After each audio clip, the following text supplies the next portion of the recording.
Hi, everybody. Welcome to this live stream entitled The Latest Cybersecurity Risks for Small Businesses and How You Can Avoid Them. My name is Julie Savarino. I'm your live stream host. I am thrilled to be joined by Candace Williams. Candace, thank you so much for making the time. Yes, no, I'm so glad to be here. I'm glad you invited me for Cyber Awareness Month, nonetheless, to talk about this topic. So I'm excited. Well, I really appreciate it. So if you don't know Candace, I want to quickly inform you about her because she is truly a leading cybersecurity expert. She has a range of experience in the defense and aerospace industries, as well as in the Department of Defense. Currently, she works for Raytheon, where she oversees program operations, ensuring that cybersecurity risks are identified, managed, and mitigated. Candace also provides mentoring, consulting, keynotes, workshops, and training to individuals and for companies who are navigating through the cybersecurity data privacy ecosystem. And she does that through her really cool company where I put the logo up here, Cyber Ally. The thing that I'm so proud of and thrilled to know is that Candace was in and did serve in the U.S. Air Force. So she's a revered member of our military and a veteran. But when she was in the Air Force, she was able to gain this unique perspective on cybersecurity program execution. Candace, does that summarize your background pretty well? That was a great summarization. I appreciate that. Sometimes I listen to stuff and I'm always like, oh, that's me. It's me, my life Cool. and what I've done. So no, thank you. Awesome. So before we get into discussing the latest threats, I want to quickly just ask you, where are you streaming from? If you want to go ahead and jot it in the comments where you're streaming from. I'm in Ann Arbor, Michigan. Candace is in Tampa, Florida, and just got through the Yes. hurricane, thank goodness. But nevertheless, if you're on a laptop, look to the upper right of your screen and you'll see a comment box. Go ahead and drop a comment in there where you're streaming from. Or if you're on a mobile, go ahead and look down and you'll see this speech bubble and you can go ahead and put in where you're coming from. But please go ahead and use that comment box to ask us questions at any time because I will go ahead and pose those to Candace. So Candace, we all know that data breaches and cybersecurity threats are a huge fear for small and medium-sized businesses. So can you please talk us through what the latest and most worrisome, risks are in cyber for small businesses? So I think small businesses have good reason to fear breaches, right? Because a lot of times they lack the resources that larger companies have, right? And they don't have the resources to protect themselves the same way. And I read an article, it was like a year ago, that talked about how small business owners don't think they're going to be attacked, right? It was 57% of them just didn't think it happened to them, right? Which is staggering that you would think that, but it's because they're small. They think they're going to go for the bigger guys. Why me? But in reality, there was a Verizon DBIR report. So that's data breach incident report, which is a respected report that comes out annually for cyber professionals, our information security professionals. It said that 43% of companies, small businesses, are actually targeted for cyber attacks. So it's very good reason that you should be concerned and you should be worried and understanding what your cybersecurity program and posture really looks like, because they're going to go for the small guys, unfortunately, right? They're going to go for the people they think have, I guess, the least defenses. And it's easy. Sometimes you're a third party provider for a larger company, and they look at that as a gateway into the bigger company. So it is really important to know that there is risk and you should be aware of it and kind of understand that you are targeted. 60% of small businesses can suffer attacks. And if that happens, unfortunately, that same number will go out of business. 60% will go out of business from suffering a cyber attack. So you have to be aware and vigilant. And I think the biggest thing is just fundamentals. I think knowing that risk is there, instead of looking at some of the whiz bang tools and things and features, it's what is the basics? Like, how do I just basically block and tackle and keep my system secure and know what I have? So I think that's really the focus, is what do you have and what is your basic cybersecurity program really look like for your organization? So I would kind of highlight, I would say, two risks that are consistent. And we talked earlier, and I was mentioning to you, some of these cybersecurity risks and threats aren't new. It's not like some groundbreaking thing that's coming out every single year. When you think about ransomware attacks, your insider threats, phishing, which we're all aware of. And phishing is even more sophisticated now with AI, right? Because it reads natural, right? It reads as if a human actually wrote it, and it's something I can understand. It's not choppy language anymore. So phishing, third-party supply chain attacks, all those things are still valid, and every year just come back up. It's something you see every year on the DBIR, and that we're all consistently working to make sure our defenses are up and we have the right protections in place. So data breaches are a concern, and they should be. And those are some of the risks. Those are some of the areas that we have to focus on. So I'll pause. Yeah, good. No, so you were saying, so when you, like, if I have a small business, so how, like, when you say the basics, what are those basics? Like, what is my checklist of reviewing my basics, please? Ooh, okay. So I'm gonna probably answer this a little long, but I am a GRC person, right? Governance, risk, and compliance. And so my background really stems from the cyber program, right? The foundations of a program. And so I'm really NIST heavy. NIST is, oh my gosh, I'm going to forget the acronym. But if you look it up, you'll see what NIST is. NIST is a framework that I leverage in my day-to-day business, and they have a common framework for small businesses. There is an actual NIST small business support hub on their website that gives you kind of some of those fundamentals, but there is a framework. There's a basic framework. It's the NIST TSF, the NIST cybersecurity framework, where you have like a breakdown of these key areas. And I'm going to just look at it really quickly to make sure I don't miss it. But there's 5, right? There's 5 functions of this framework. And I'm only bringing it up because it gives you a baseline, right? I think a lot of times we think, we have to figure it out on our own, but frameworks make it really easy to implement controls that ultimately keep you secure and give you a go-to. This is what this control says. This is what I should do. These are the basics to protect my business and small business. This is not for large organizations, although it's scalable. This is also used for small businesses. So there's 5 areas of this framework, and only the first 2, I would say, a small business focuses on, just to keep it simple and not overwhelm themselves. And that's the identify, which is understanding what needs to be protected, knowing your data, knowing what assets you have, what is critical for your business. If LinkedIn went down, or some piece of software you use every day went down, what do you do to maintain your business? If your payment processing system went down, what do you do to maintain your business? Where is that key data for your organization? So that's identify, and then protect. And so, Julie, this is what you mean, like the protect part, where you have those basic safeguards, right? Basic safeguards, your access controls, encrypting data, your backups, antivirus, making sure you're patching. Those are some of the really simple things to make sure we're doing to maintain our secure posture. So that framework has other areas, but those 2, identify and protect. The 3rd, 4th, and 5th, it's detect, respond, and recover. Those 3 are a little more detailed, and there'd probably be a third-party vendor or someone else to help assist with some of those things, unless you're really cyber savvy. But those first 2 are important to know what you have, and don't do anything extra. People love to do all the extra stuff, but that's not how you're efficient, and know what you have. So okay, so through your company Cyber Ally, I could hire you, and you would then take this framework and basically walk me through exactly what it's basically, it seems like you would have to meet, you'd have to ask me a bunch of questions. I'd have to tell you what my software is and all that stuff. And then you kind of assess it and say, here's what you need to do, right? Is that what you do? So in this scenario, I don't know. I know how to leverage them and use them in my day-to-day job, but for Cyber Ally, I more so focus on mentoring and training and supporting. The keynotes are focused around cybersecurity topics, on influencing and gaining initiatives and support for what we do as professionals. Because what I've learned and what I know for us is that cybersecurity is a cost element, right? It's not necessarily an investment that you see a return on immediately.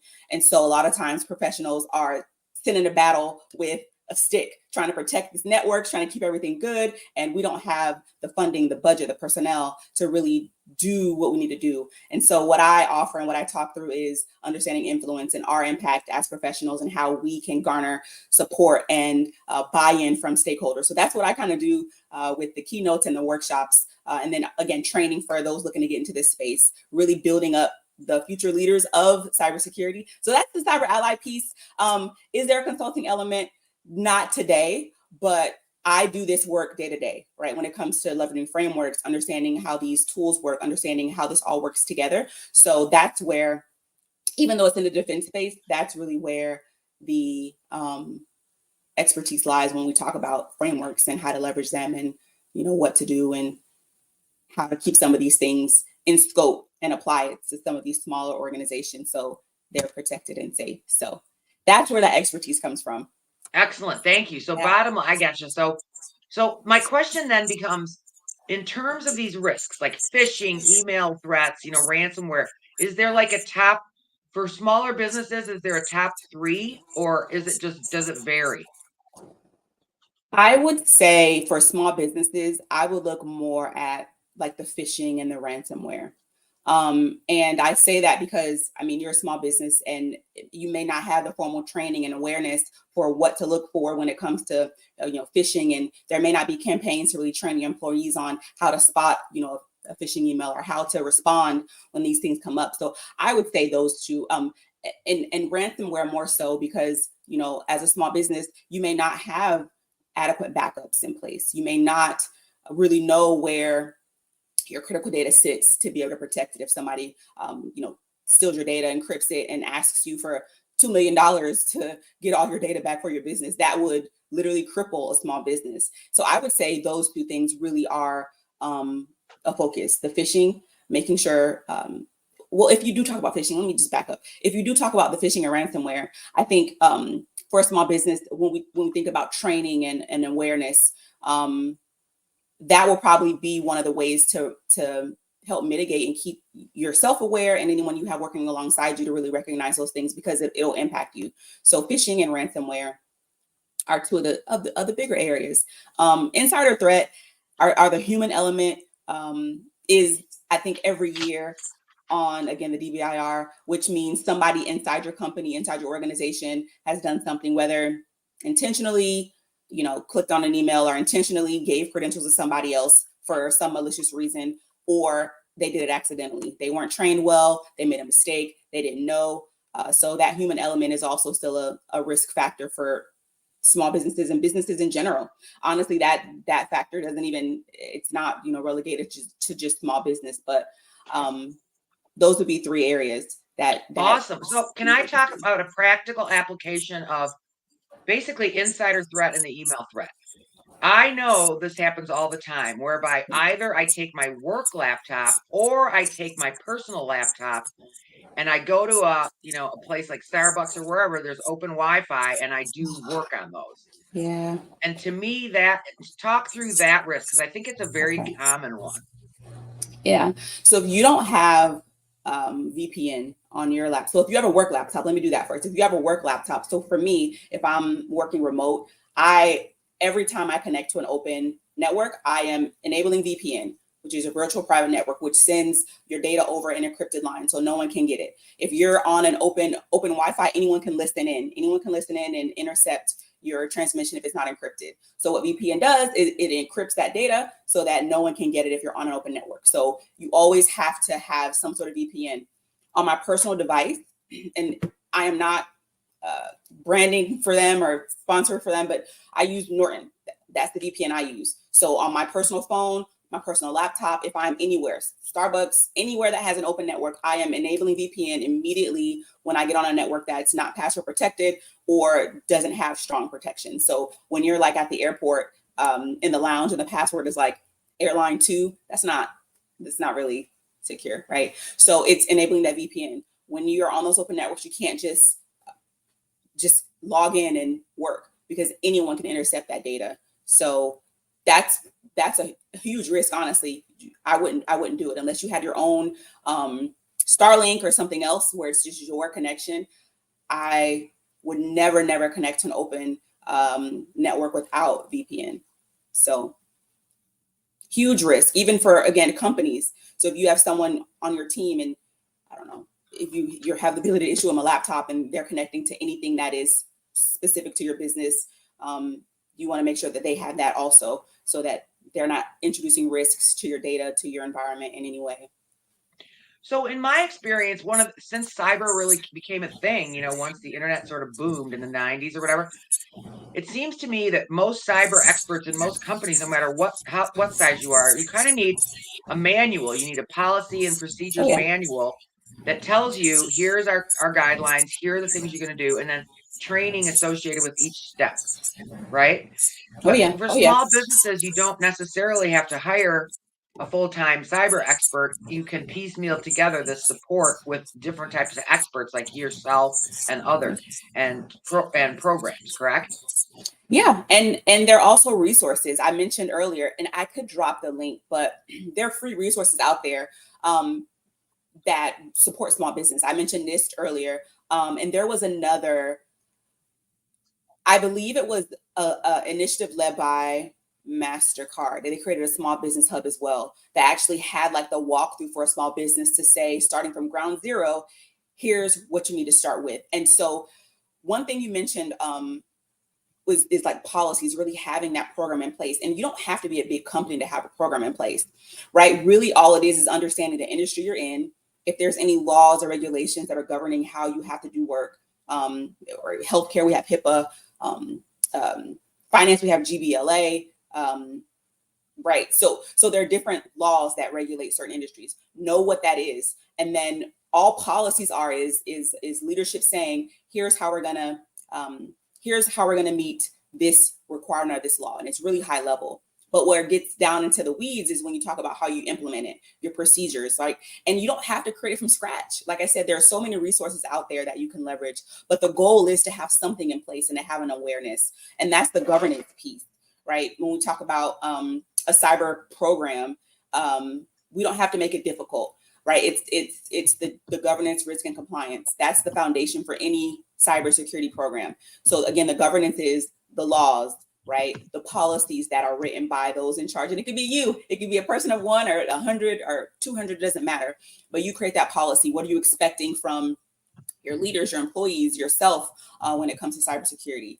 And then again, the frameworks. So all those things, the laws, the policies, and the frameworks, which we mentioned CSF being one easy framework that people leverage, and any small business can leverage to start their program. But you create that baseline so you have an awareness. What do I have? What am I protecting? Why is this important to my business?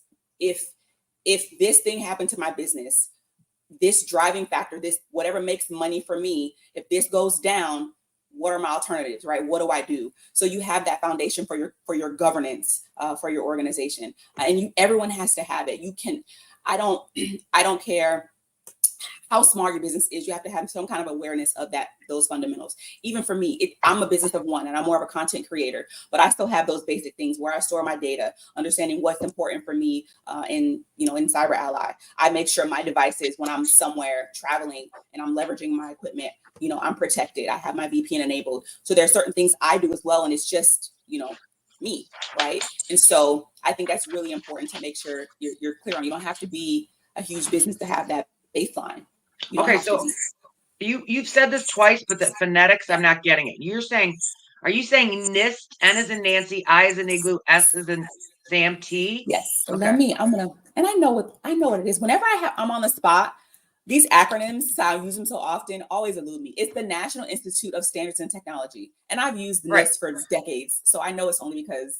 So the national, I'm just putting it up there for everybody to see that, to see what they are. So then GDPR, okay, so one of the other questions I have for you is that I think many small businesses don't realize a reality, which is that we're all in the global business these days. I mean, but there are these these major other countries, not the United States necessarily, that have all these other different rules. Yeah. And could you speak to that as it relates to small business? So I would say know where you play. That's a part of your governance. If you are doing business in Europe, if you are doing business in Asia, wherever you're doing business, you have to know what applies to you. And Julie, I think the one thing that I'm not sure about is so GDPR again is if you're operating in like Europe or, but what are the stipulations that would make that applicable for you? If you're in an online environment, I don't know that that's the case, but if you have like brick and mortar, you have direct business with one of those foreign entities, then that law or that ruling may apply to you. So that part I'm not too clear on because I literally focused on the United States, but I do know that if you are doing business anywhere, you have to understand that landscape. If you're doing business in any of these other countries, you have to do that due diligence to know what applies for your business. So don't just assume because you're based in the US that you don't have to worry about it. That's what I would say to that piece. Do your due diligence. Don't just, again, assume. Yeah. Okay, so then I also wanted to speak to something that happened this year. The bigger issue was the supply chain hacks. Those were the bigger issues. But really, I think one of the things that could be super helpful for anybody that has a smaller, medium-sized business to hear from you is, what do I need to do? What kind of a checklist do I need to have ready for when one of my major suppliers gets hacked? What do I need to be thinking about there? I think that goes back to understanding their role in your business, right? If it is a critical third-party vendor, a critical SaaS, which is a company that offers like your software solutions like Zoom or QuickBooks, whatever else. If it goes down, what's your alternative? Are you backing up your data? Are you making sure you have a fallback for them going out of business or something happening with your information, right? And so it's also asking the questions to that company, right? Are you guys in compliance with this particular framework or this law, right? Are you guys in compliance with SOC 2? Like what are you guys doing to make sure my data is protected? You can ask those questions, but also for yourself and for your business, have that resilience, understanding what are those critical applications, critical tools for your business that you can have some sort of backup to continue operating if something happened, but only the critical things. I mentioned to someone a few weeks ago, when it comes to security, you can't do everything. You don't have an unlimited budget. You don't have unlimited time. You cannot boil the ocean. So you have to really know what's important to your business. And for those organizations, for those tools or whatever it is, you got to have some sort of backup plan. And that kind of touches on like the resilience of your business, like that cyber resilience. How do you bounce back if something does happen? Because it will at some point. So that's what I would say, Julie. Identify what those critical third-party vendors are and know, again, what role they play. Ask those questions to that business. How are you protecting my data? And then if in the event it goes down, here's what my company is going to do. Just have a backup plan. Okay, so then my other question relating to that is, what are your thoughts or opinions on this? Okay, so what are your thoughts or opinions based on-premise versus cloud storage and cloud backup? So in my world over here, I operate with almost everything is on the cloud in many ways, but all my backups are on site. But I don't know that that's right. I'm just asking you for smaller businesses what they should be thinking about. Yeah. I have cloud backups too. I mean, I do that as well. I think it just depends. I have cloud backups and I have a external hard drive that I pull specific things to. So I don't think it's prescriptive. I personally would keep my most important items locally. I guess on-prem is my home office because I don't have a large business, but I would say it could be either. I keep important things that I really am concerned about losing. I have on my hard drive here, and I have a backup here. And then other things I just store to the cloud. I don't think that there's a right or wrong in that way, at least in my opinion, unless you're a larger company. Someone like, 25 or less, you probably could have some sort of on-prem backup to make sure you at least have those critical files and things local. But cloud is secure nowadays too, especially if the company, the cloud service provider is like SOC 2 compliant and they've gone through the rigmarole to make sure they're certified and are protecting your data. So what are those? Is there a whole range of different certifications that are most important? But I thought there's some real big ones that are ISO or whatever. What are those? What are the main certifications that I should be looking for my major suppliers? Are there ones? So I think I've mentioned SOC 2. I know High Trust is healthcare related. What's another one? You mentioned ISO 27001 and 27002. Those are two. And then I guess if we talk about defense, right, you are authorized and you're certified under like NIST 853 is one for me specifically. So I think those are three that I can think of just off the Good. top of my head. Well, the point is, yeah, because like anyone can throw out any acronym, but it doesn't necessarily mean it's a value or, Yeah. certified, reputable type of accreditation, right? Yeah. Yeah.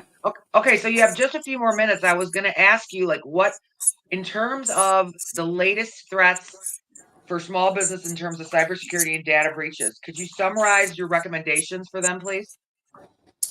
In terms of data breaches and being safe. Say that one more time, Julie. Data breaches and cyber threats. Okay. So Yes. going into 2005, what should everybody be, aware of and thinking about? I would say keep in the front of your mind, understanding what phishing emails look like, understanding what insider threats look like, so that when you're getting emails in and when you're getting information in, what's valid, what's not, how you're responding. You're not opening doors to your precious data and your business to any sort of threats. So I would say keep those things in mind: phishing, ransomware, backing up your data, keeping that key data somewhere that you can easily access it, and or making sure those third-party vendors, there's some sort of backup, some sort of resilience, so that you can continue operations if something happens.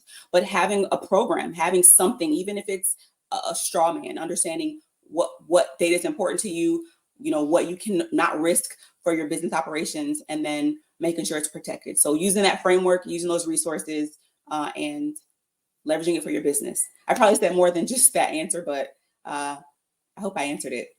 I love it. So basically what you've done is identified the major risks for us today. You also told us what the top ones are. You provided resources that are giving us a framework to get started on this, and many of them are free. Yeah. You've also articulated sort of the top line things that we should all be thinking about for 2025. I did want to ask though, in terms of like phishing emails and insider threats, like do you do workshops on those, or do you help companies with those issues, or you just identify the issue? So no, I don't do that right now. But if somebody was interested, I definitely have other vendors that I partner with who offer those services. But you just have to reach out, and I, connect you and offer that opportunity for you to leverage it. But that's it. I don't offer that Seems service. like a really good idea just to have a session like this for half an hour. Have your cyber person or hire someone to do it and tape it, and then you can repeat that. And you only probably have to update it once a year or so, because phishing doesn't change that much, right? Yeah, I know some great cyber awareness trainers. So yeah, I definitely, it's a definite opportunity. Well, I cannot thank you enough for being here. If there's any other questions, throw them in the comments. But I want to definitely mention, if you're not following Candace on LinkedIn, you want to, because I want to congratulate Candace has just started live streaming herself. Yes. She will be live streaming every other Friday, where she's taking questions to help people navigate through this cybersecurity area. Yeah. I want to thank you again for joining us, Candace, and giving us such useful information. Yeah, awesome. No, I appreciate you, Julie, for inviting me. This was fun. It went by quick too, so I appreciate it. Great questions, great engagement. Thank you so much. Okay, great. Everyone have a wonderful day. Bye, Candace. Thanks again. Bye. Thank you.